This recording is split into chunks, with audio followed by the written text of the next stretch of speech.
Welcome to Above Replacement Radio. I am your host, Chris Gianta. I might be becoming a bad baseball fan who can't enjoy the romantic things because of advanced statistics. 15 years from now, I want to be on the early baseball committee. Over there on the other side of the screen is Daniel Curran. I literally have the Fangraphs hoodie, the baseball reference t-shirt, just repping some stats, you know what I'm saying? It's not necessarily Hall of Fame.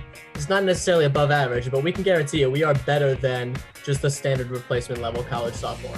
And welcome to Above Replacement Radio. We're talking baseball kind of whenever. I'm your host, Chris Gianta. Over there on the other side of the screen is Daniel Curran. How you doing, Daniel? Chris, I'm doing very well today. I'm going to be honest, I very much underestimated the amount of prep I would need to have put into this podcast based on what we're doing today. I started prepping at like 9:30 this morning. It is now 3:14 as we're recording this, and I just finished everything. So we got a really fun thing to get into today for this September show. Yeah. And as we're back into 2 days a week, sometimes the MLB news pipeline gets a little dry just, at this point in the year. Races are kind of similar to what they are. We do have a 4-way tie in the National League wild card, but there's not a crazy amount to analyze. Like, there hasn't really been a big change in team trends, at least in the last few days. Some stuff that we haven't covered, we haven't really gotten, nothing crazy. So every once in a while, we'll just kind of go off into an interesting topic, talking about the state of the current game, or like something, or like what we think of baseball history, blah blah blah. We've done it with the top 10 players we wish we had StatCast for. We did it with the future of the Hall of Fame episode earlier this year. And today we're going to get into the All-Underrated Team, because I don't know, we randomly thought of it, maybe a couple weeks ago, and figured it would be interesting to talk about, because I think a large portion of the MLB is just underrated or just haven't gotten the spotlight quite yet, whether it be small market or just their style of play or personality doesn't get them a lot of, traction, and doesn't get them, viewed in the same light as some other players. So we're going to do an all underrated team. Shout out to Daniel for all the research he's doing, because I think we went sort of two different paths. I did my research, but definitely not to the level of Daniel here. So I'm excited to see what he has to present. For me, I just did position by position. I didn't do you have like a batting order or anything? Oh no, I just went the same. I just went positional order. So we have a catcher, a first baseman, a second baseman, a third baseman, a shortstop, 3 outfielders. Doesn't matter whether they play left, right, or center. DH. I think we went very subjective with DH. I think we just went with like a wild card hitter. And then 3 starting pitchers and 2 relief pitchers. Yeah, and the reason we didn't go like straight up DH, I feel like there's only like 5 perma DHs out there, and even some of them still play the field sometimes. Like Yordan Alvarez still plays the field like every 3 games or so. And you can't just say that. I mean, I guess you could make the case, but you really just can't say that Shohei Ohtani's underrated. You probably could, but that's not the direction we're trying to go here. Yeah, you can make the argument he's underrated, but I can't say he's all underrated team worthy, especially considering how many underrated players there are out there in the MLB, at least by our standards. So we just went with like a guy who's good at hitting that maybe doesn't get the recognition he deserves. To give you the floor, let's start off with catcher. You want to go first? Sure. I'll go first. I feel like I usually go first in these things, so I'll let you take the floor. Yeah, and we can snake it. So I'll do my catcher, then you do catcher, then first base. Sure. That works. So my catcher, maybe people would say he's, high profile enough, especially just got traded to a pretty high profile team. But I would argue that maybe that it masks his success a little more because of how many good players he's surrounded with. But I'm talking about Sean Murphy. Sean Murphy, like, he has the most FWAR for a catcher since the start of last year, and I don't think there's really anybody recognizing him as like best catcher in baseball. That's him, or like he's the future of the catching position. You don't really hear any of that. He's also the only catcher top 4 in both offensive runs above average and defensive runs above average since the start of 2022. He's won a Gold Glove before. He has a 137 OPS plus this year. And yeah, he just doesn't get the proper. I still believe he doesn't get the proper recognition. I think when people are talking about the Braves this year, they're talking, Acuna, Olsen, and maybe Riley, and maybe not even including Sean Murphy in that conversation when he very well should be, because he's a top player on that team and a large part of the reason why they are taking that division very easily. Along with that, I pointed out this, before the year started, how underrated he was. He was ranked the 84th best player in baseball by MLB Network before this year, despite ranking 31st in position player F4 the previous 2 years and 24th in 2022 alone. But he was ranked, despite ranking 24th in F4 in 2022, he was ranked the 84th best player in baseball by MLB Network, which, they use like the shredder and all that stuff. And, I don't know if that determined that, but, it was not a proper rating. He should have been like a top 50 player, or ranked a top 50 player in baseball. I'm sure he will next year. I hope he does. But yeah, that's my case for him being the most underrated catcher in baseball, despite my opinion of him being the best catcher in baseball. But I don't know if everybody shares that opinion. Who do you have for catcher? I mean, you do make a good point with he's a very good player, but not a lot of people recognize how good he is, because I think when people think of the future of the catching position, they probably think of Adley Rutschman well before they think of Sean Murphy. And when people think of the best catcher in the league, for several years it was JT Realmuto. Like, if you picked anyone else, you were just wrong. And he's kind of taken a step back this year, while Sean Murphy has taken a big step forward in a larger market for the first time. But for my catcher, if you live in a sabermetric echo chamber like I do, you might think this guy's overrated because of how many of the national sabermetric analysts gush over this guy. But if you're a normal person, you've probably never heard of Patrick Bailey from the San Francisco Giants. But that's who I'm going with for my underrated catcher.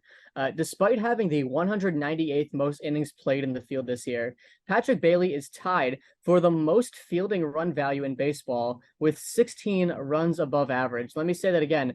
198th most innings played, the most in a count statistic. That is very, very hard to do, and that shows how ridiculously good he's been defensively. He ranks 100th percentile in catcher framing, 96th percentile in pop time, and 93rd percentile in caught stealing above average.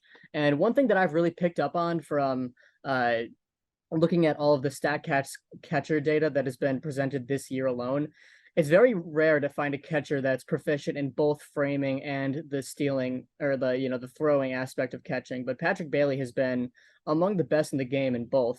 And as a hitter, he also has a 38.9% sweet spot rank, which ranks third among all catchers with at least 150 batted balls, and his 11.1% barrel rate ranks sixth among catchers. So he is the best defensive catcher in baseball, as we've seen this year, and maybe even just the best defensive player in baseball outright. It's very possible. And he's also a guy with an above average batted ball profile. If you look at his actual results, he has gotten unlucky. He has a 700 OPS this year, but all of his expected numbers say that he should be better. And his batted ball metrics have been pretty strong for a guy that just came up this year. So that is my case for Patrick Bailey of the San Francisco Giants. Right. Yeah. He's someone that has really emerged this year. And I think part of this, like discussing the all underrated team, like part of it is like not all these players are necessarily getting like truly underrated, or it's just that they haven't had enough eyes on them or haven't been presented to the national audience enough. So some of these guys are that way, but yeah, I mean, like he's been the best defensive player this year, and I don't think a lot of people know about that. Mm-hmm. No doubt. So snaking it now. Yeah. For my first baseman, I'm going with the guy that I think is just outright the most underrated player in all of baseball. I'm going to go with Yandy Diaz from the Tampa Bay Rays. Since the start of the 2022 season, that's essentially 2 full seasons at this point now. Only Aaron Judge, Yordan Alvarez, Mookie Betts, Paul Goldschmidt, Shohei Ohtani, and Freddie Freeman have a higher weighted runs created plus than Yandy Diaz. All of those names that are in the MVP conversation year in and year out, and Yandy Diaz is right there with them. He is also tied for the fourth highest walk to strikeout ratio in the majors in that span, and he leads all first basemen in that category specifically. And again, over the last 2 seasons, his average exit velocity is 92.8 miles per hour, and that ranks 6th among the 179 hitters with at least 500 batted balls. So he's top 10 in weighted runs created plus, top 10 in exit velocity in the last 2 years. And going into this year, specifically, Yandy Diaz is hitting .455 with a .848 slugging percentage against curveballs, with only a 12.2% whiff rate on 35 plate appearances. And he has a 10.4 run value per 100 against curveballs, which is comfortably the highest among the 2,078 hitters with at least 25 plate appearances ending on any pitch. So what that means is that for approximately every 100 curveballs that Yandy Diaz sees, he produces 10.4 runs. That is unprecedented. That doesn't happen. And he's the highest on a list of 2,078. And that is a rate stat, which means it can go down and up at any point. It's not something that you accumulate with more plate appearances. And his 12.2% whiff rate against curveballs is the 7th lowest among the 252 hitters with at least 25 batted balls ending on them. And I've said this before, but I think truly you can't name 10 hitters in the league that you can confidently say are better than Yandy Diaz. You can name a few, but I don't think you can name 10 that you can't just not think about it and declare that they're better than him. You have to look at it with a lot of the guys. And I believe that Yandy Diaz at his ceiling is a top 10 hitter in baseball entirely. Yeah, and the argument gets better and better as more days go by, and he's still, a top guy in weighted runs created plus. He's had an OPS plus above 140 both this year and last year, and this year's almost over. And yeah, I mean, mentioning the where he's at in weighted runs created plus since the start of last year, like it's hard to argue. It keeps getting harder and harder to argue, especially considering and yeah, it's backed up by a great batted ball profile. This isn't a matter of luck that he's doing this well. As far as I have a feeling I know who your first baseman is. My first baseman, yeah, it is not your first baseman. That's okay. Although he is definitely in consideration, and not out of consideration for a future position. My first baseman is Christian Walker. Yep. He has the 3rd most F4 for a first baseman since the start of 2022. And despite being 3rd in F4 in 2022, he was completely left off MLB Network's top 10 first baseman, which just seems, I don't know, just seems kind of rude. Like, he was the 3rd best first baseman in all of baseball by, considering all factors, defense, base running, and hitting. But he was completely left off the MLB top 10, even though he was top 3 for that specific year. I know, I always judge things on a 2-year scale, but still, you have to have a little bit more emphasis on the previous year. He's the best defensive first baseman in baseball while being 30% above average at the plate. He has a 131 OPS plus since the start of last year, and he won a Gold Glove last year, and likely, probably most likely will win a Gold Glove again this year. He could be a potential, I don't know what his future holds, because he's already, in his early 30s, but he's a modern day Keith Hernandez with maybe even better offense. And because he's a Diamondback, and also because he's kind of a whole package player, he doesn't really get the recognition. But even with that, I think he's 30 home runs, or around 30 home runs both last year and this year, and also a Gold Glover. You got to love that from a first baseman. So yeah, that's what I got for. And even I might reference our F4 league a couple times, because that's where I get a good sense of the baseball landscape. But it's us and 8 other guys, and we have a league that's based on the one stat: Fangraphs wins above replacement. And Tristan Cassis was picked before Christian Walker. An unproven rookie first baseman was picked right before Christian Walker, who had the 3rd most F4 last year. And I guarantee Walker won't get picked at the right spot next year either. Just I how yeah, he's viewed. I had him I think like fifth on my first baseman big board, but Paul Goldschmidt ended up falling to me in the third round. Yeah, no, I had him fifth as well. I had him right behind Matt Olson. Uh, Yeah. and I forget who I had, but yeah, I had Olson, um, Freeman, Goldschmidt, and who's the other guy? I don't know, but I had a couple guys ahead of him. So, and Vladimir Guerrero Jr., which luckily I didn't get him. Um, but yeah, so I have Christian Walker at first base. Second base, I don't really have too much to say on second base.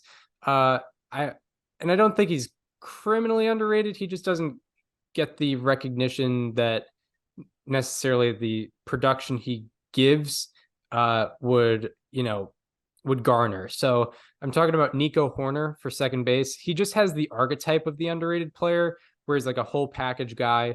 He's not a 300 hitter. He doesn't hit a lot of bombs, but he gets on base at a decent rate. He has amazing defense, and he has great base running as well. And he also has slightly above average hitting. Since the start of 2022, he leads all second basemen in stolen bases. He's second among second basemen in defensive runs above average. And he also has a 105 weighted runs created plus. So you consider he's the, potentially best base running second baseman, along with some of the best second base defense while being above average hitter. And I think when you say the name Nico Horner, it's like, yeah, well, yeah. But no, he's actually a really good player. So he should get that recognition. Who do you have for second base? Yeah, Nico Horner, I don't have him, but the interesting thing about that archetype of player is that we've seen so many guys in the last like 5 years that will have a season with, around league average batting, but stellar defense and rock up FWAR because of that. Uh, but rarely do you see people repeat it over multiple years. You look at like David Fletcher, in like 2020 had a solid year, but then he was never able to do it again. You looked at like Nicky Lopez in 2021. He was hovering like a league average weighted runs created plus while being like the best defensive player in baseball that year. We have not seen the same production from him since. And there have been so many other examples of this. But yeah, Nico Horner is going kind of 3 years strong now, or I guess 2 full years strong now, of being that exact type of player. Yeah, yeah, yeah. Yeah. So my second baseman, yeah, there wasn't really a ton to say here. I think this was the position with kind of the least amount of potential answers, but I'm going with a recent how about that of mine. I'm going to go with Zach Geloff from the Oakland A's. I know he's only played a handful of games in his career, but I've heard virtually nothing on him until basically, weirdly enough, I heard a couple things about him when I did my how about that on him, but that's all I've heard. Among all second basemen with at least 150 plate appearances this year, he has a weighted run created plus of 136, and that ranks third at the second base position, trailing only Mookie Betts and Jose Altuve, who are two future Hall of Famers. And in just 44 career games, he's already hit 10 home runs and stolen 9 bases. So he's shown a lot of versatility as an offensive player for the A's. And he is already close to the batting average run value despite being nowhere near qualified. So if you look on Savant now and you look at the batting run value in the percentile pages, that is a count stat. That is something that's accumulated over time. And Zach Geloff is almost at the average number for a count stat. That's like, if the average guy hit like 20 home runs and a guy got there in like, 60 games. Like it's very impressive. And that's what we've seen from Zach Geloff so far. And then going more into it, 60.5% of his batted balls have been line drives or fly balls, tied for the 13th highest rate among the 374 hitters with at least 100 batted balls. And he's got exit velocity to combine that because he has a 90.9 mile per hour average exit velocity this year. He's able to drive the ball with a lot of power, which means, a lot of those fly balls turn into home runs. A lot of those line drives turn into extra base hits. And that's, one of the many reasons why he's my underrated second baseman. Right. Yeah. He's come onto the scene, and being in Oakland doesn't help. If he had this start, if he had this start, as a Met or a Yankee or a Red Sox player, Dodger, you'd be hearing a lot more about it for sure. Yeah. So going on to third base now, I'm taking another Tampa Bay Ray, and I'm going with Isaac Paredes. the third baseman for the Rays. He was acquired. I mean, he was acquired in a deal where many were questioning what the Rays were doing, which, you shouldn't do that ever. They traded Austin Meadows. I think it wasn't straight up, but it was for Isaac Paredes as the main return.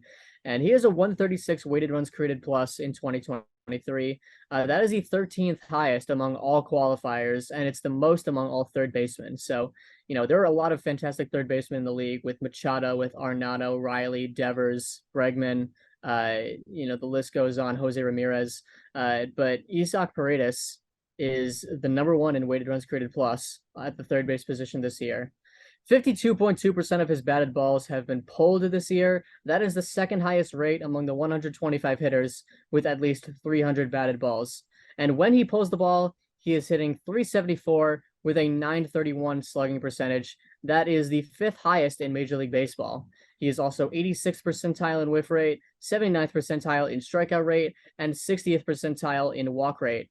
He also has a pulled fly ball rate of 15.2% this year. That is the highest on that same list of 125 hitters with at least 300 batted balls. Isaac Paredes has 27 home runs this year. He's on a Rays team that's had so many, seemingly random guys just step up this year, and he's been one of the best ones throughout this year. Yeah, for sure. He's been definitely a pleasant surprise. Like with what he had in Detroit, it wasn't like you didn't know what direction he was going in. But yeah, he's really come into his own in Tampa Bay for sure. And I would agree. Yeah, his production has kind of gone a little bit unnoticed in the national landscape, considering how well he hits home runs and all that. So that was for third base, right? Yes, I know who your third baseman is. Yeah, my third baseman. So I'm kind of noticing our differences in approach to the all underrated team. Yes. You're definitely going toward the guys who are really breaking out this year. I'm kind of going on the longer scale of guys who I think have been consistently getting it done over years, who maybe just haven't quite gotten the recognition that they've deserved. So yeah, my third baseman, it's the most underrated player in baseball. It's Jose Ramirez. He is the third most FWAR among all position players in the last 7 seasons. Second most FWAR among all position players in the last 6 seasons. And he's top 5 in the last 5, 4, and 3 seasons. And he's top 7 in baseball since the start of last year. But no one really cares. Most fans still take Nolan Arenado, Manny Machado, sometimes even Rafael Devers over Jose Ramirez in terms of ranking their third baseman or who's better or whatnot. And like, I get maybe an argument against Arenado or Machado, but you shouldn't confidently say, yeah, I'd definitely take Nolan Arenado over Jose Ramirez, or I'd definitely take Manny Machado over Jose Ramirez, because just Jose Ramirez is so good at so many different things. But he's not like, he's never been a 40 home run guy. He's gotten close. He's never been like a 50 stolen base guy. He's never been, I don't think he's ever won a gold glove necessarily, but he's still really good at defense, amazing at base running, and really good at hitting. And since the start of 2018, Jose Ramirez leads all players in base running runs. He is top 5 in stolen bases, has a 135 weighted runs created plus, while being 6th among third basemen in outs above average. I think he's the best third baseman in baseball. It's just like his whole career, he's just not gotten the recognition he's deserved. I don't know if he's ever gotten an all MLB selection, at least first team all MLB selection, despite a couple years like being kind of the best third baseman out there.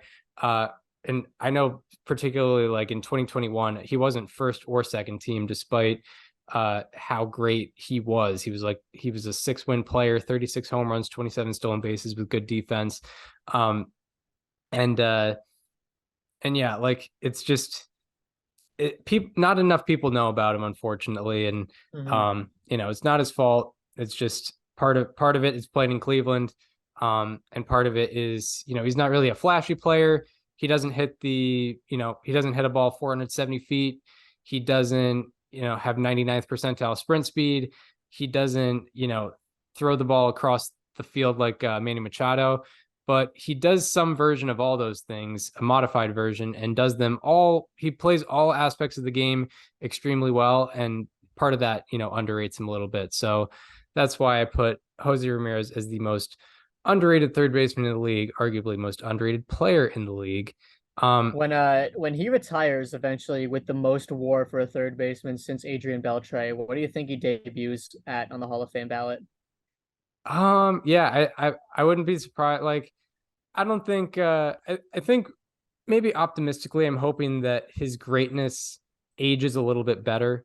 I think that's kind of happened with Adrian Beltre. I think he wasn't like his legend status wasn't really quite developed until like the late 2010s when people were realizing like, wow, look at these numbers. And he did accumulate good stats, like being a guy with 3,000 hits helped him. I don't think Jose Ramirez will get there. I don't think he'll get to like 450 homers either. So yeah, maybe it'll be like maybe he'll debut at like 60% or something. Oh, that's an optimistic take. I am being optimistic, but I yeah, was thinking like 30 to 40 range, yeah. I mean, if at least that. he'll get there at some point, but yeah, it'll be unfortunate. Yeah. Um so yeah, I have Jose Ramirez, and yeah, I believe he should have won 2020 AL MVP. He did I do not. too. He should have been higher in some other MVP races. People were really upset that he was a finalist in 2018 despite being really productive, and I get the argument for JD Martinez there in 2018, but I think Jose Ramirez's production was just like not recognized at all when those arguments were being made. So for shortstop, especially the way I rated it, it was hard for me to find like a true underrated shortstop, especially considering like what the free agent market has been the past 2 years. Yep. Like virtually like all the top 10 shortstops in today's game have gotten like a 9-figure deal, like almost all of them, whether it be Trey Turner, Dansby Swanson, Francisco Carlos Lindor, Carlos Correa, Francisco Lindor, Xander Xander Bogaerts, Bogaerts. Yeah. Trevor Story, like so many. So this is probably going to be my least underrated player. But for shortstop, I just put Dansby Swanson. And I don't think he's really that underrated, especially considering like the world just saw him get a $177 million contract. So, how underrated can you really be? But he is second in F4 among shortstops and ninth among all position players since the start of 2022. That's 2 full seasons where he's a top 10 player in baseball, according to F4. And that's among all position players again. I would imagine not a lot of people are still calling him like a top 25 player in baseball, even though he is. He's definitely a top 25. Arguably top 10. I don't know if I'd put him top 10, but probably top 20, top 15 maybe. He has the second most defensive runs above average among all players since the start of last year, but he isn't really known as like a defensive maestro quite yet. I still think a lot of people would put guys like Lindor or even like Correa above him if they aren't looking at the stats, because he's not really much of a flashy player. I know MLB's put out a couple of highlights of him, which is nice. But yeah, like I think he just hasn't. I think the world is waiting to give him his proper recognition. Luckily, he was able to get a good contract out of it. And personally, I underrated him before the season. I thought last year was more of a fluke, but no, he's delivered this season as well. So that's why I have that's part of the reason why I have Dansby Swanson as my most underrated shortstop. What do you got for shortstop? Yeah, so I went with another shortstop that's kind of been breaking out this year. He's been a name for some years, but I don't think people realize how productive he's been in 2023. I'm talking about JP Crawford from the Seattle Mariners, because he's looked a lot better this year. And it's clear that, he looks like a different hitter this year, if we're being honest. Over the last 3 seasons, however, he has a line drive rate of 28.1%. That is the 7th highest among the 176 hitters with at least 750 batted balls over the last 3 years. So, I did just talk about how he's been different this year, but that's one thing that he's been constantly good at, is hitting line drives, which, I think no matter what, era of baseball fan you are, what generation of a baseball fan you are, I think we can all agree hitting line drives as much as possible is really good. You should do that if you can. And JP Crawford's done it 28% of the time, which is only 6 people have been better over the last 3 years. But in 2023, his average exit velocity has gone from 85.1% the previous year, and it's jumped up to 89 miles per hour this year. That is the third highest gain between the 2 years among the 178 qualified hitters. His 15.4% walk rate is also fourth highest in the majors this year, and it is only trailing Juan Soto, Kyle Schwarber, and Andrew McCutchen, and it actually just beats out Shohei Ohtani. So JP Crawford has been, I think he's kind of been like the vocal leader of the Seattle Mariners for quite a while now. He's one of the longer tenured members of the organization. And he's really been kind of putting his stamp on this season, where the Mariners have obviously they could win the AL West this year. They are likely going to make the playoffs for a second straight year. And they not to mention they broke the playoff drought last year. So JP Crawford this year, I think, has been a lot more special than he's been in previous years offensively. Yeah, for sure. He seems like it seemed like we were kind of waiting for his potential to break out. Obviously, like a high profile number 2 overall draft pick a little bit ago. Mhm.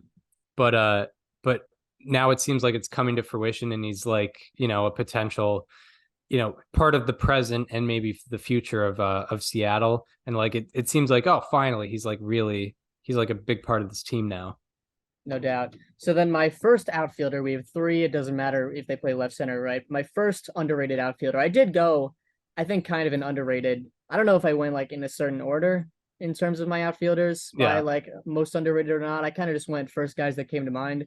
But my first name is Anthony Santander from the Baltimore Orioles. I wouldn't be surprised if this is a repeat, but since the start of 2022, so 2 full seasons now, he has a 122 weighted runs created plus, and that is tied for 12th highest among all qualifying outfielders. He has an isolated power of .222, which means there's a 222-point difference between his slugging percentage and batting average. Essentially, what that means is he drives the ball at an extremely efficient rate, and that is the 7th highest among outfielders, trailing only Aaron Judge, Yordan Alvarez, Mookie Betts, Kyle Schwarber, Adolis Garcia, and Luis Robert. So he's one of the best outfielders at driving the ball. Over the last 2 years, he has a pulled batted ball rate of 44.4%, the 6th highest among the 68 hitters with at least 750 batted balls over the 2-year span. And when he pulls the ball, he is hitting .412 with an .898 slugging. That is the 4th highest, the 4th highest slugging percentage on that same list of 68. In 2023, he has a pulled fly ball rate of 12.4%. Pulled fly balls, if you're a power hitter, that's the best thing you can possibly hit. It's going to be a home run more often than not. And or even just an extra base hit more often than not. And his pulled fly ball rate of 12.4% is the 6th highest among the 125 hitters with at least 300 batted balls. And he pulls fly ball, and when he pulls fly balls, those batted balls have an average exit velocity of 97 miles per hour. So when he does that, he's hitting the ball really hard. It's translating into a lot of extra base hits. And that's why I believe Anthony Santander is one of the most underrated outfielders in all of baseball today. Yeah, absolutely. Absolutely. And yeah, you are right in that it's our first overlap here. Mm-hmm. On the all underrated team. So yeah, I'll definitely add on Anthony Santander. Just like narrative wise, like I think he's a staple of Baltimore, and their recent success, and it's not really getting talked about that much. I think there's a lot of emphasis, rightfully so. There's a lot of emphasis on the young guys coming up because of how great their farm system is and how great their young talent is, with guys like Adley Rutschman and Gunnar Henderson, and even guys like Gray Rod or Jordan Westberg coming up. Like there's a lot of excitement in that, but Santander's been there, and he's like a really productive guy, and a big part of the reason why that offense and why that team is succeeding right now. And it doesn't really get talked about too much because he doesn't necessarily fit the narrative of the Orioles, because he's not a rookie or a guy in his second year coming up, because rightfully so, they're, what's being talked about is their young talent. But with Anthony Santander, you mentioned the weighted runs created plus, and how elite that's been. Looking on StatHead and OPS plus, Anthony Santander is one of 8 qualifying outfielders with an OPS plus of 115 or better both last year and this year. The other 7 are Kyle Tucker, Kyle Schwarber, Juan Soto, Brandon Nimmo, Mookie Betts, Julio Rodriguez, and Randy Arozarena. And I just don't think that he necessarily gets talked about in the echelon of those 7 batters, but he is on the echelon of those 7 batters, at least at the plate. With how consistent he is, and he's become a very, very reliable hitter from both sides of the plate, which is really, really unique. So yeah, Anthony Santander definitely deserves more recognition, and we're trying to give it to him. My next outfielder is someone you highlighted as a player to watch before. And this is one that goes way back, like how consistent he's been. And he doesn't get a lot of recognition, partially due to his health. But he has been healthy the past couple of years. And I'm talking about Brandon Nimmo of the New York Mets. And it's kind of hard for a Met to be underrated considering how big the market is. But Brandon Nimmo is one of 7 hitters to have 200 plus plate appearances and a 110 OPS plus every single year since 2017. The other 3 are Freddie Freeman, Paul Goldschmidt, and Bryce Harper, all elite hitters. Not saying that Nimmo is those guys, but that's a mark of consistency. And albeit, the marker started at 200 plus plate appearances. But again, I mentioned part of his problem was health, and health has not been a problem for either of the last 2 years, which is a lot of what I judge the scale on. He's an on-base machine, and I think part of why he doesn't get the recognition he deserves is he's not a contact machine at like 300. He's not a guy that really puts out 30 bombs, and he's not a Gold Glover, but he's pretty good at everything. And I think that's why like his production sort of gets buried, but he's really one of the best outfielders in baseball and deserves to get that recognition for it. Yeah, no, Brandon Nimmo is definitely a very underrated guy, especially in on-base percentage rankings. He's always like near the top 5 at his peak. Career 380 mark. Yeah, it's crazy. Going back to Santander, like he played his first games with the Orioles in August of 2017, which was before like kind of the start of the Orioles like descent into irrelevancy and then into a rebuild. So like he's really been there for it all. Truly, yeah. Anyway, my second outfielder, you mentioned health being an issue with Brandon Nimmo. This guy also has had some health issues, not any major ones, but we definitely haven't seen the most of him on the field. I'm talking about Lars Nootbaar from the St. Louis Cardinals. He's spent some time on and off the IL this year, but when he's on the field, he's one of the best players in baseball since the start of 2022. Despite only having exactly 750 plate appearances, his FWAR of 5.8 ranks 22nd among all outfielders, and additionally, his 127 weighted runs created plus is tied for 12th. His .72 walk to strikeout rate is the 6th highest among the 115 outfielders with at least 500 plate appearances over the last 2 seasons. In both 2022 and 23, he is ranked in at least the 59th percentile in batting, base running, and fielding run value, which means he's been above average at virtually every aspect of baseball over the last 2 years. One thing that he's particularly good at is not swinging at pitches that aren't strikes. His chase rate over the last 2 years is 19%, and that is tied for the 4th lowest among the 178 hitters with at least 1,500 pitches seen outside the strike zone over the last 2 years. And he's also been a guy that we've talked about who these guys would be, but he's benefited from the shift ban in 2023. Because in 2022, Lars Nootbaar was shifted against on 53% of his plate appearances, and because of that, he hit 223 on ground balls. And this year, he's hitting 300 on ground balls because he's not being shifted against. He's a guy that hits a lot up the middle as well. So there's not infielders there anymore, or at least not as much as there were. And he's been benefiting from that. And because of that, his batting average has gone up like 50 points this season. Right. Yeah. And yes, he's great at all aspects of batting. Like he's one of those guys where it's all red on the baseball savant dashboard. Yeah, no doubt about it. And then my third outfielder, my final one, I went with definitely a weird one. I was not expecting to put this guy on my list when I was brought with the assignment of making an all underrated team, but I looked into his numbers and I realized this is a guy that I think I mean, when I didn't think about him, I think that's, how he's underrated. But I'm talking about Lane Thomas from the Washington Nationals because he's had a really good season, and I don't think a lot of people are talking about it. Since April 30th of this year, he is slashing 291, 337, 523 for an 859 OPS and a 129 weighted runs created plus and 3.1 F4. That F4 ranks tied for 11th among all outfielders, and his weighted runs created plus also ranks 11th. So for the majority of this season, he's been a borderline top 10 outfielder this year. And Lane Thomas ranks third in all of baseball in arm value with 5 fielding runs above average with his arm. He also has 94th percentile sprint speed. So he's very good at fielding, very good at base running. And in this span since April 30th, 49.5% of his batted balls have been pulled. That is the 5th highest rate among the 120 hitters with at least 250 batted balls. And when he pulls the ball, he is hitting 481 with a 956 slugging percentage. So half the time he's hitting a batted ball that he's hitting 481 on, which is pretty outstanding. That average ranks tied for second, and his slugging percentage ranks 10th. And 25.5% of his batted balls have been pulled, line drives, and fly balls. That is the 7th highest rate. And on such batted balls, he is hitting 659 and slugging 1524. So Lane Thomas, he's had a really excellent batted ball metrics this year. And at the same time, he's a very good thrower from the outfield, and he's a good base runner. Yeah, absolutely.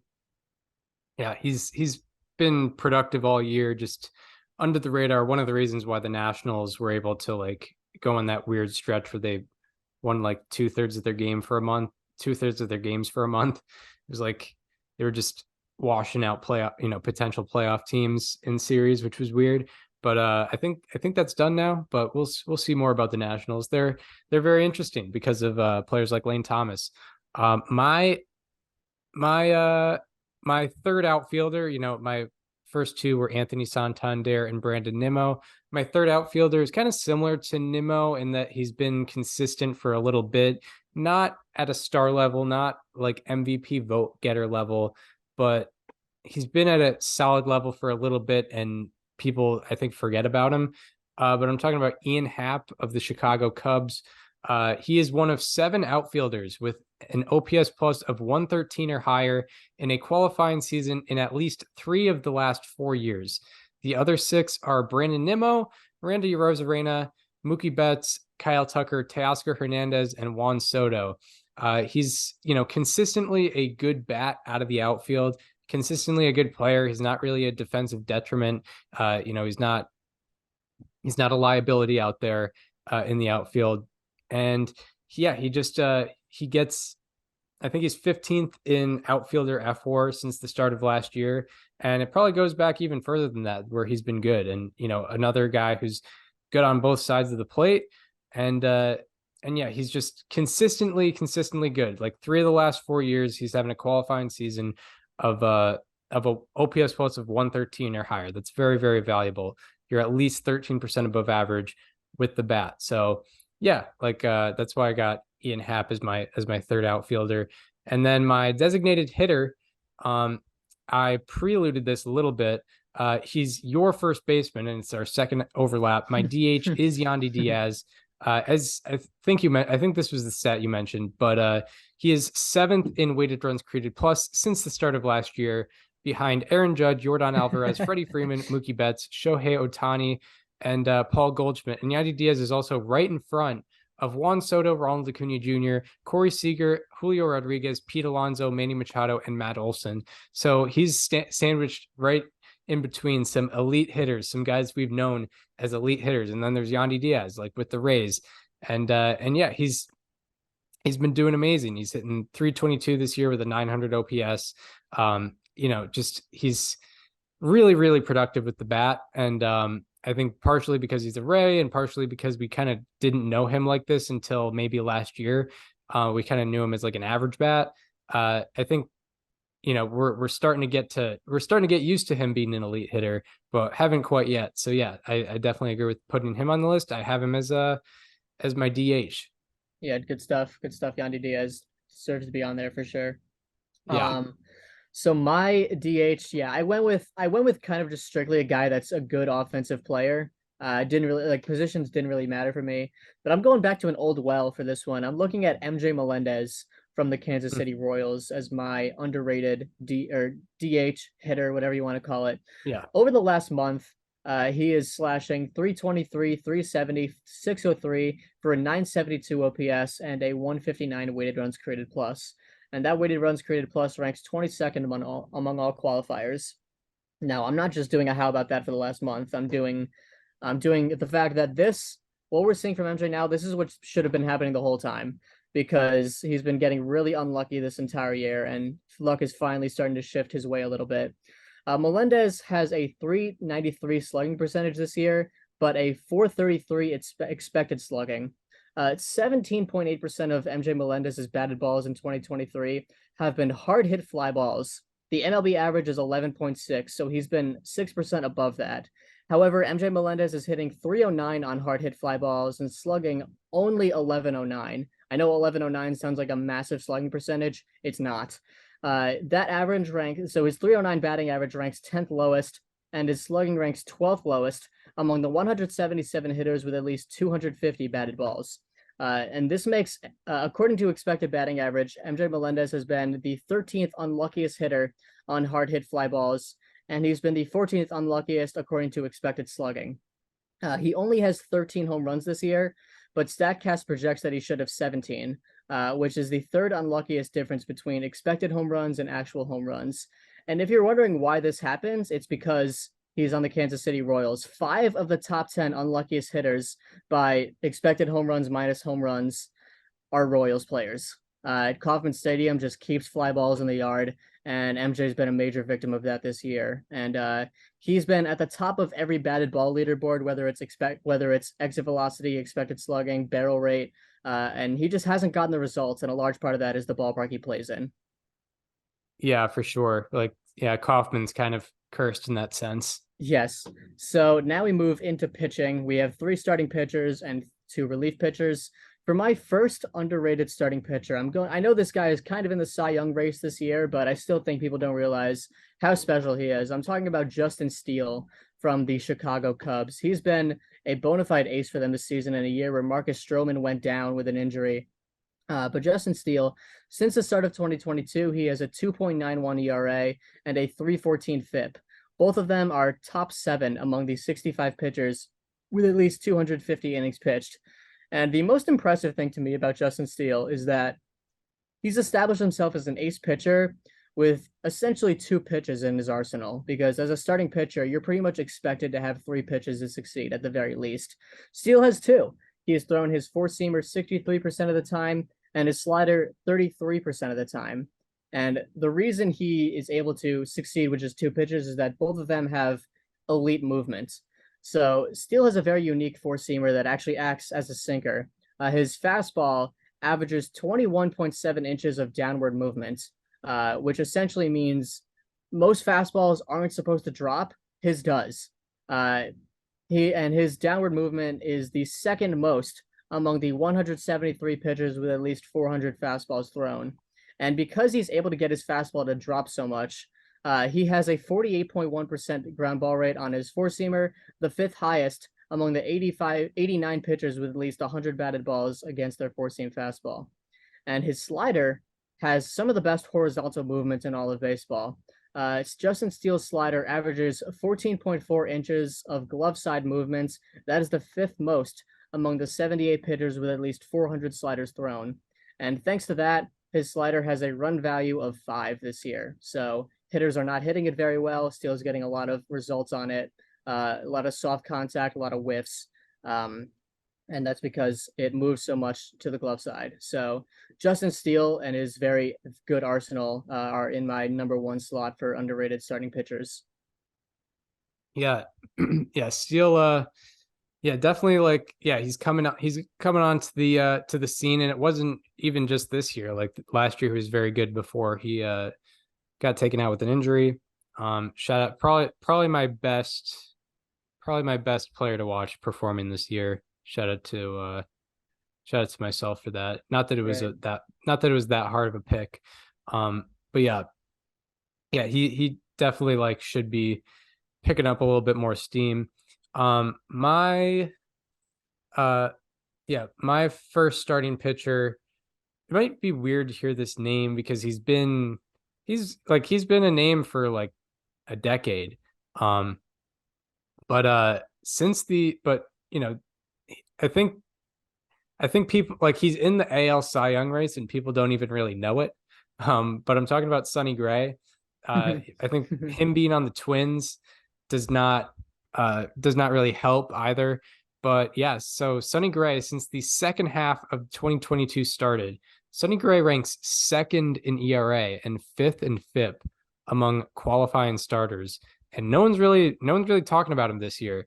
Like this is about a year and a half in which he's second among all qualified starters in ERA. That's pretty amazing. He's got a sub-3 ERA and a sub-3 FIP this year. And I don't know, you're just not really hearing about it. I think a lot of people, including me, are assuming that those numbers are just going to naturally go up, but that just hasn't happened. I think he's a free agent after this year. I might have to double check on that, but like I think he's a free agent this year, and he's not really being talked about at all in the free agent market, despite him like being maybe one of the best options out there. Yeah, he's a free agent after this year. Um, and it's just not being talked about at all. And that's and to go anecdotally again with our F4 league, like so in the F4 league, you draft your team, you get 3 different injury replacements. They have to like hit the injured list, and then you replace them, and you kind of have to be economical with it. Like if a guy's injured he's projected to be out for 2 weeks, you're probably not going to replace him because you get 3 injury replacements a year. But there's been several different pitcher replacements, including 2 myself, but none of us have replaced our injured pitcher with Sonny Gray, despite him, I think, being 4th in F4 this year. Like we've always thought there was a better option, but there just hasn't been. Personally, there was a time where I thought Nathan Eovaldi would be a better option. That wasn't the case. Recently, I thought Zach Eflin was a better option. And although he's been good, he has not been better than Sonny Gray since I picked him up. And also, Yuri Perez was picked twice before Sonny Gray was picked once, because Yuri Perez was selected by one of our friends. Then he went to the minors and was replaced. And and with not Sonny Gray, with not Sonny Gray, and then with Mitch Keller, who's not doing better than Sonny Gray, and then another one of our friends replaced Yu Darvish with not Sonny Gray, with Yuri Perez, who allowed and he's had 1 start on that guy's team, and he allowed 4 home runs, I believe, and has negative 0.4 F4. So that's just anecdotal. Like no one's recognizing what Sonny Gray is doing this year, except for a few people, and probably mostly in Minnesota. My second starting pitcher is I wouldn't think I'd be saying this like at this like probably like 22 months ago. I wouldn't think I'd be saying this, but Logan Webb I still think is very underrated. He's taken my 2 slot in the starting pitcher role. Part of this narrative for me started before this year, when he was ranked the 97th best player in baseball by MLB Network. He was behind Rhys Hoskins, Jazz Chisholm, and Jeremy Pena, among others. However, he was better than them then, and he's especially better than all of them now. Not to the fault of Rhys Hoskins. I know he tore his ACL, but like that's irrelevant compared, in respect to this conversation. But since July of 2021, Logan Webb ranks 3rd in ERA, 3rd in FIP, and 4th in F4. He's been like a top 5 pitcher in baseball statistically for about 2.5 years now, and no one's really. I don't think people talk about him in that respect. People don't talk about him as like a crazy bona fide ace. When he really is, he's just been really consistent, and he hasn't had that Cy Young season, even though he's been like a consistent like top 5, top 10 guy, and he's not really being talked about, and he's not really being talked about in this year's Cy Young, even though I think he's pretty much he's a solid candidate along with guys like Snell, Gallen, Steele, and he should definitely be in that conversation considering his run prevention along with his great underlying numbers. What do you have for your number 2 starting pitcher? Yeah, so for my number two, I'm going with a guy that you recently did as a How About That, and also a guy that I got to see pitch this year. Tanner Bybee from the Mm. Cleveland Guardians has been a very underrated pitcher in his rookie season.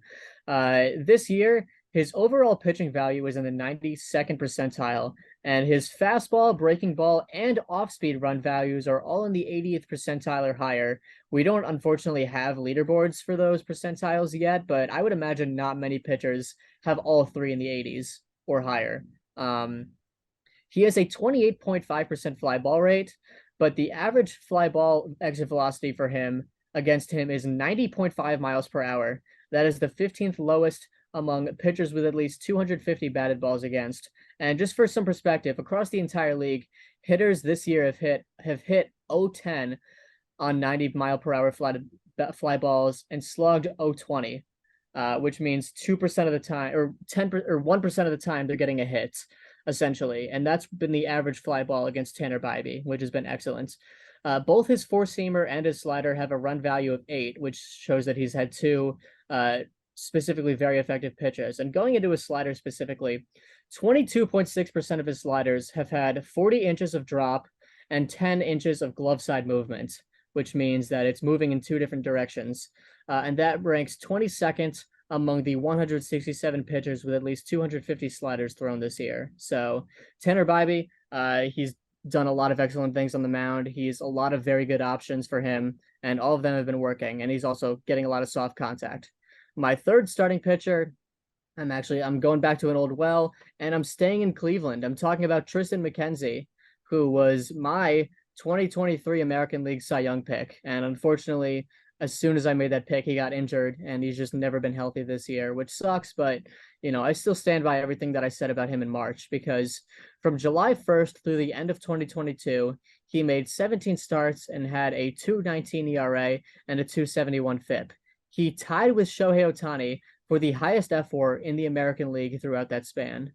And because McKenzie is 6'5", he gets an average of 6.8 feet of extension on his pitches, which allows him to have a slightly higher perceived velocity compared to his actual velocity. So essentially what that means is because when Tristan McKenzie steps off the mound to pitch, his front foot and his arm are about 6.5 feet away from the actual mound, which means that he's throwing from a slightly less distance than, 60 feet, 6 inches, which means that the ball, it looks like it's going faster because it's traveling less distance in less amount of time.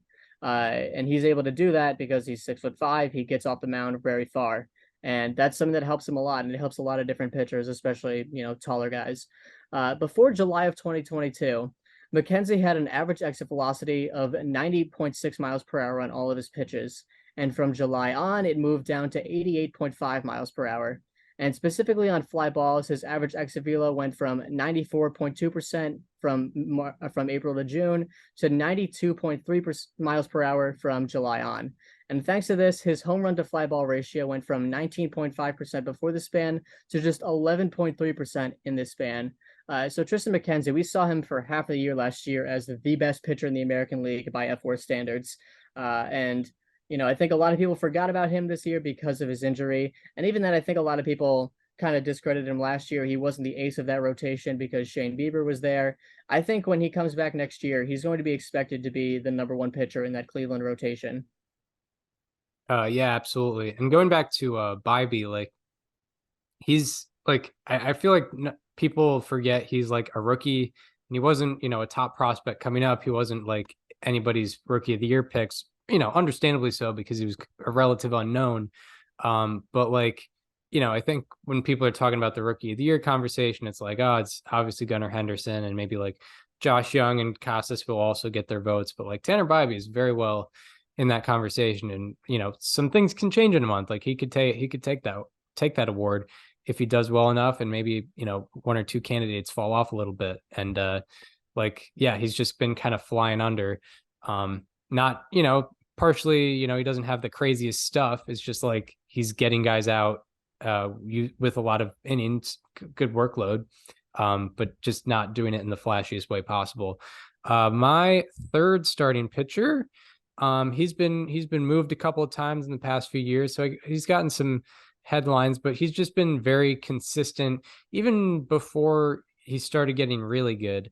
But I'm talking about Jordan Montgomery, who's now on the Rangers. And even like in the trade, he was in the trade to the Rangers. He wasn't traded for anything, like he wasn't traded for a big haul.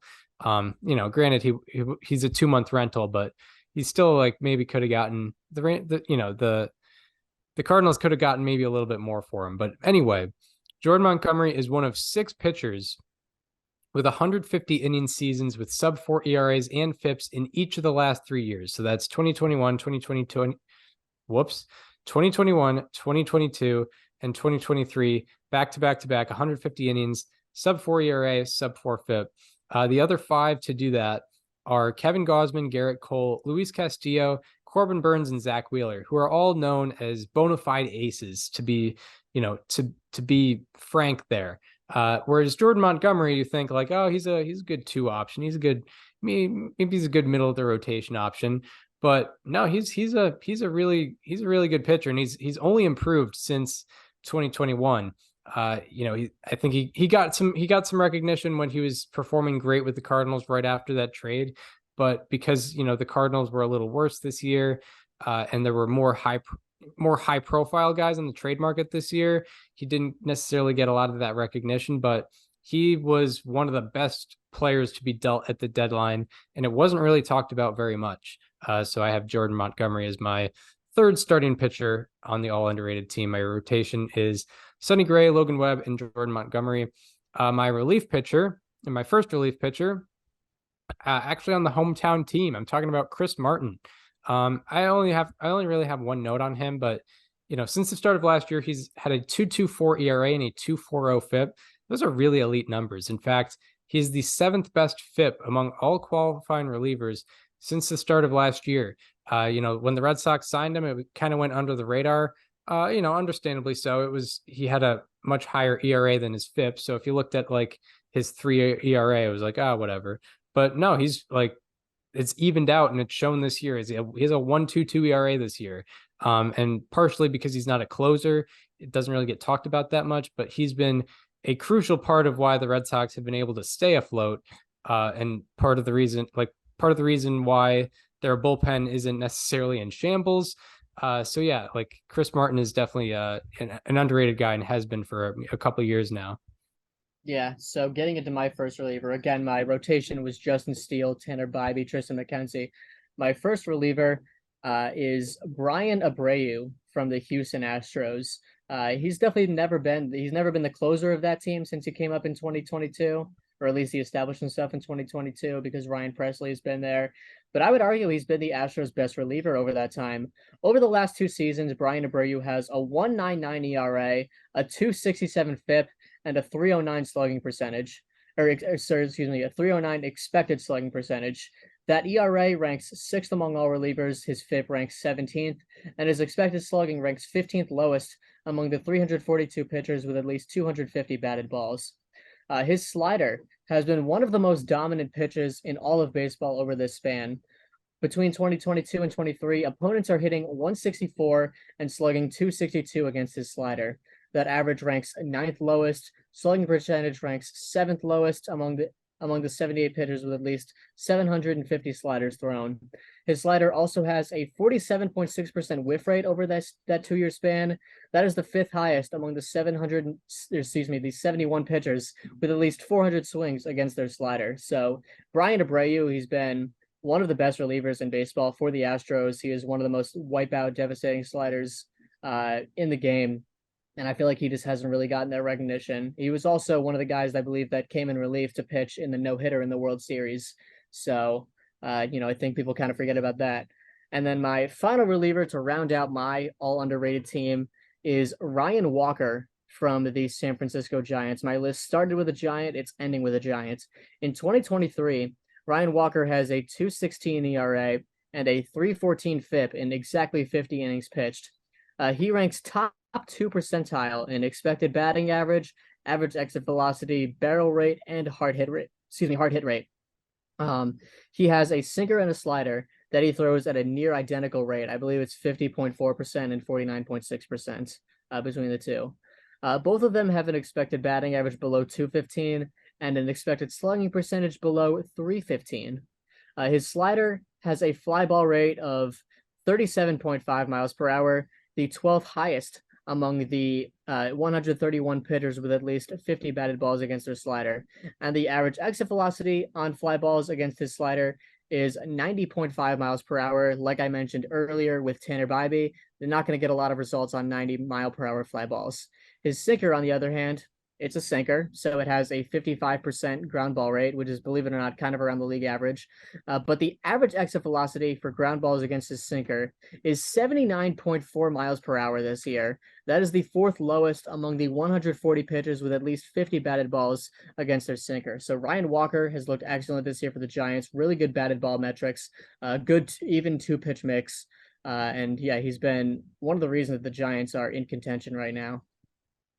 Yeah, and getting some starting time too, like as an opener. They just want him out there to start the game. Understandably so, considering he doesn't give up runs a lot, and he's not expected to. You want him to face the 1-2-3 guys in the lineup. Yeah, for sure. Get them starting slow.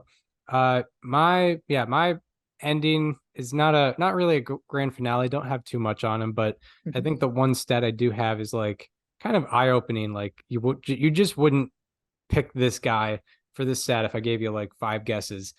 But Matt Moore, who we talked about last episode because he was picked up by the Guardians, but since the start of last year, he is the lowest ERA among qualified left-handed relievers. That's it. That's all you need to know. That's how good he's been with run prevention. That kind of says it all. That says it all. I mean, you got Josh Hader out there. You got, Aroldis Chapman still out there. I don't think anyone thinks Aroldis Chapman has the lowest ERA among qualified left-handed relievers. Yeah. I was blanking on certain left-handed names, but there's a lot of great relievers out there, but Matt Moore has been the best at earned run prevention among lefties since the start of last year, which is pretty wild. And yeah, like you just would not expect that. That's just not the case. So yeah, that's the all underrated teams. Yeah. Well, should we go back through our rosters? Yeah, absolutely. All right. So I'll go through my team. At catcher, I had Patrick Bailey from the Giants. At first base, Yandy Diaz from the Rays. At second base, Zach Geloff from the Oakland Athletics. At third base, Isaac Paredes from the Rays. Shortstop, J.P. Crawford from the Mariners. Outfield, Anthony Santander from the Orioles. Lars Nootbaar from the Cardinals. Lane Thomas from the Nationals. At DH, MJ Melendez from the Royals. My rotation is Justin Steele from the Cubs, and then Tanner Bybee and Tristan McKenzie, both from the Cleveland Guardians. In the bullpen, Brian Abreu from the Astros and Ryan Walker from the San Francisco Giants. Yep, and where I'm at, my catcher is Sean Murphy. First base, Christian Walker. Second base, Nico Horner. Shortstop, Dansby Swanson. Third base, Jose Ramirez. My outfielders are Anthony Santander, Brandon Nimmo, and Ian Happ. My DH is Yandy Diaz. My starting pitchers are Sonny Gray, Logan Webb, and Jordan Montgomery. And my relief pitchers are Chris Martin and Matt Moore. So yeah, those would be a couple of nice teams there. Just not getting a lot of recognition, but they're doing their thing without people talking about them. So yeah. By the way, speaking of underrated pitchers, I know that he just won pitcher of the month, but Cole Reagans looked good again today. He's the Royals are winning 12-0 in the top of the 7th, so I'm sure he's pitched, I don't know, like 6 innings pitched with 1 hit allowed, no runs, no walks, and 7 strikeouts. Right. Yeah, I mean, I guess you could consider underrated over the last month for sure. Like, yeah, he's been the best pitcher in baseball. Yeah, since the start of August. Oh, there's a very fun pitching matchup on Tuesday. Okay, I'm happy to hear about it. Yeah. So yeah, that does it for the all underrated teams. Because Daniel was very invested in all that research for the all underrated teams, and I was not to that level for sure. I probably put in about 20% of the effort, I'd say. But I think that's most people's 100% effort or 150% effort. So I'm not going to fault myself crazy for that. But yeah, it's definitely a a large discrepancy. So I have players to highlight. Daniel, because of how much research you put into the All-Underrated team, did not have time to get into the players to highlight, but I will go off on my tangents on players that have been doing well over the last couple weeks, or a player that's done really well over the past couple weeks, and a player who over the last couple weeks has been really underperforming. So we will start with my Monday, September 4th, Labor Day 2023 edition of How About That? He's striking out less, walking more, and he's also making better contact. Turning into a strikeout machine just out of nowhere. He's been excellent all around this year. He is getting a How about that? So my how about that comes from a team fighting for a playoff spot, and they are happy to get some production from the catcher position. So I've already done a Rangers catcher before, earlier in the season, but this is another Rangers catcher. I'm talking about Mitch Garver. This is kind of a small sample size, but double-digit games, so I consider that like good enough. In his last 10 games, he is hitting .314 with a 1270 OPS. Out of 179 qualifiers in the span, Mitch Garver's slugging ranks 4th and OPS ranks 6th. And even more impressively, out of 168 hitters, with 150 plus pitches seen in the span, his expected batting average, expected slugging, and expected WOBA all rank first. He has the best expected numbers over his last 10 games out of 168 hitters. Mitch Garver's strikeout rate has gone from 27% before the span to 16% in this span. So a lot of the reason why those numbers and expected numbers are going up is because he's making more contact. He's not going out via the K as much.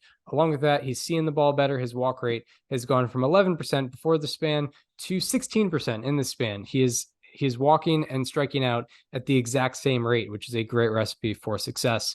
Part of the reason why he is striking out less is just making simply more contact. His whiff rate has gone from 26% before the span to 19% in the span. A sub 20% whiff rate is always very good. Along with that, he has a 16% chase rate in this span, which is pretty elite. And out of 107 hitters with 90 plus pitches seen out of the zone in this span, his chase rate ranks 3rd lowest out of more than 100. Along with that, Mitch Garver's fly ball rate has gone from 30% before the span to 39% in the span. Also, 18% of his batted balls are pulled fly balls, which out of 181 hitters with 25 plus batted balls in the span ranks 11th highest. That's around top 6-7% of all hitters, at pulling fly balls. And on those pulled fly balls, Mitch Garver is 4 for 5 with 4 home runs. So that's working out well for him. Along with that, Mitch Garver's barrel rate has gone from 14% before the span to 25% in the span. A quarter of his batted balls are barrels. And out of 181 hitters, his barrel rate ranks 2nd. And along with all the good stuff with his pulled fly balls, his barrels, he's also avoiding the worst form of contact a lot better. His pop-up rate has also gone from 10% before the span to 4% in the span, cut it by more than half. So Mitch Garver, he's making much more contact. He's also getting walked more, and he's pulling a lot of fly balls. He's hitting more fly balls, hitting more barrels. Just everything seems to be clicking for him. He's keeping the Rangers afloat here in that playoff spot. And Mitch Garver is getting a How about that? So that'll do it for how about that. And now we'll go from the highs to the lows, where we're talking players or subjects that have been underperforming, with our Monday, September 4th, Labor Day 2023 edition of Slightly Alarming Statistics. He's been barreling up the ball way less. He's not missing bats. He's not getting the ball on the ground, and people are hitting it in the air more. It's been so bad. He is getting a Slightly alarming. And my slightly alarming comes from the hometown team, unfortunately, for like the second time in 3 episodes. It is a very high-profile player, another player that the Red Sox committed a lot of money to.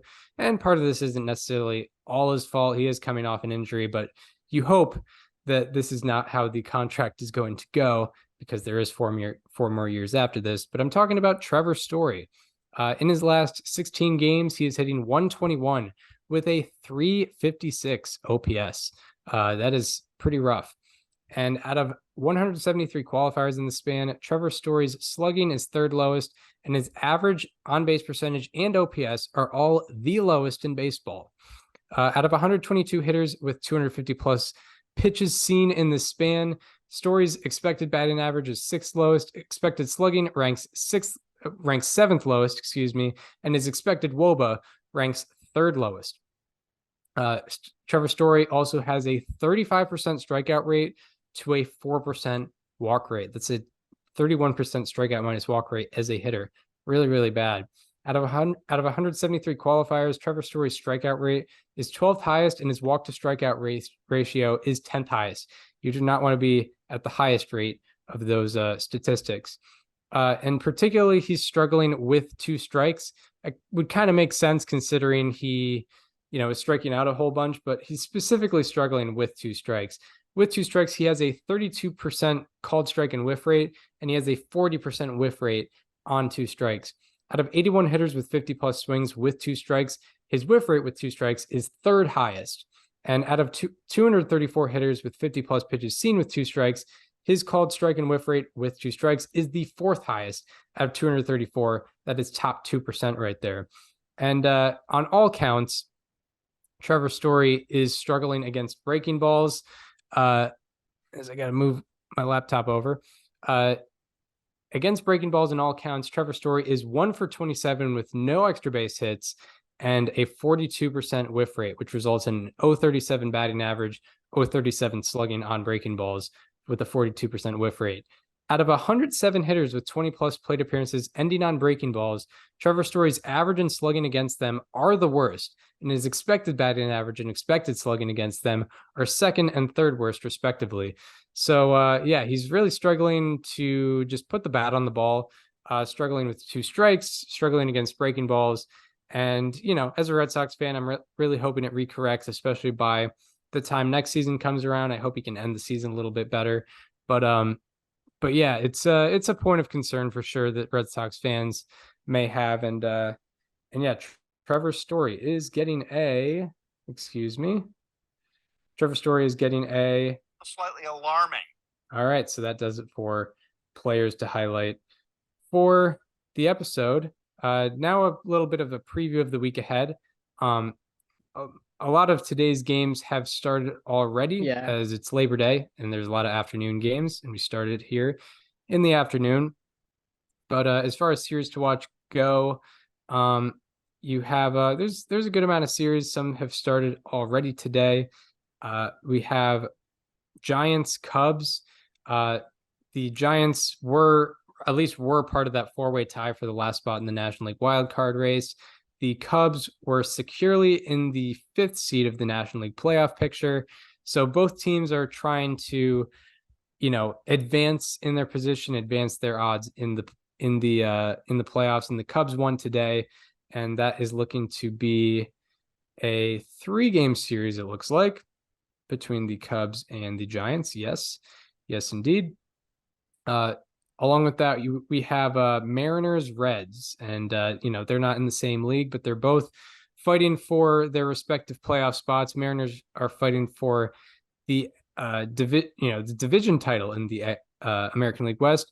Reds were one of those teams in the four-way tie for the 6th wild card spot. The Reds are up as we're recording 2-0 on the Mariners right now. That also looks to be a 3-game set between those two. And the premier series to watch, one that I think everyone should keep their eyes on because they're participating in multiple races. It is the Rangers and Astros. This is a big series for both teams for AL West implications and also playoff in general implications. They're fighting for their division lives and also fighting for their playoff lives here. They are record-wise virtually identical. The Rangers are 76-60, Astros are 77-61, and that is looking like another 3-game set. So some good series with some great playoff implications going on. What do you got for the day-by-day pitching matchups? No doubt. So I'm going to skip Mondays because I'm sure all of them will have started by the time this comes out. But on Tuesday, Brandon Woodruff's going to be going for the Brewers against the Pirates at PNC Park. Bryce Miller is going to be going for the Mariners against the Reds at GABP. Cutter Crawford and Zach Eflin will face each other in Red Sox Rays. That's a series the Red Sox absolutely need to take advantage of. Clayton Kershaw and Jesus Luzardo, a couple of lefties, will be going in Dodgers Marlins. That'll be in Miami. Jose Quintana will be going for the Mets against the Nationals at Nats Park. Garrett Cole will be going for the Yankees against the Tigers at home. And then Dylan Cease and Brady Singer will go against each other in White Sox Royals. That's going to be at Kauffman. Framber Valdez will be going for the Astros against the Rangers at Globe Life Field, as Chris mentioned. Reed Detmers will be facing the Orioles for the Angels at the Big A. And Chris Bassett, who threw 8 shutout innings his last time out, will be going for the Blue Jays against the A's in the Oakland Coliseum. And Michael Lorenzen will be going for the Phillies against the Padres in San Diego for an NLCS rematch. And matchup of the night comes from Twins, Guardians, and both of our all-underrated teams. It is Sonny Gray versus Tanner Bybee. Yeah, that's a good one. That's a good one. Whoever wins was the better pick. On Yep. Wednesday, Freddie Peralta will be going for the Brewers against the Pirates. As I mentioned, that's at PNC. Joe Ryan and Gavin Williams will face each other in Twins Guardians in Cleveland. Jordan Wicks, who has looked awesome in his first 2 career starts, will be going for the Cubs against the Giants at Wrigley. Hyunjin Ryu will be going for the Blue Jays against the A's in Oakland. Zach Wheeler and Michael Wacha will go against each other in Phillies and Padres. Logan Gilbert will be going for the Mariners against the Reds. Tyler Glasnow will be pitching at home for the Rays against the against the Red Sox, excuse me. Lance Lynn will be going for the Dodgers against the Marlins. Spencer Strider will be going for the Braves against the Cardinals. That's going to be at home in Atlanta. Patrick Sandoval and Kyle Gibson will face each other in Orioles Angels at Angel Stadium. And matchup of the night, we got a real fun one from Astros and Rangers. It is Justin Verlander versus Max Scherzer. Yeah, I mean, former teammates for a very, very twice, but a very, very short time and a very, very long time. Yes, indeed. Yeah, that is fun. That is fun. Imagine those two on the same team. Yeah. And then on Thursday, not a whole lot is announced, but Braxton Garrett will be going for the Marlins against the Dodgers. Adam Wainwright will be going against the Braves. There's 2 ways to look at that. He's going for win number 199 against his hometown team, and we are about to watch a human sacrifice. One of the 2. He'll be going against Max Fried. And then as if it couldn't get tougher. Yeah, matchup of the night so far is Eduardo Rodriguez versus Carlos Rodon in Tigers Yankees. But yeah, that Wainwright start might be tough to watch because he intentionally didn't make his start against the Pirates because he wanted to pitch in Atlanta one last time because he's a Georgia native, which makes sense. But also, oh man, that lineup against a guy with an 8 ERA. Right. Yeah, exactly.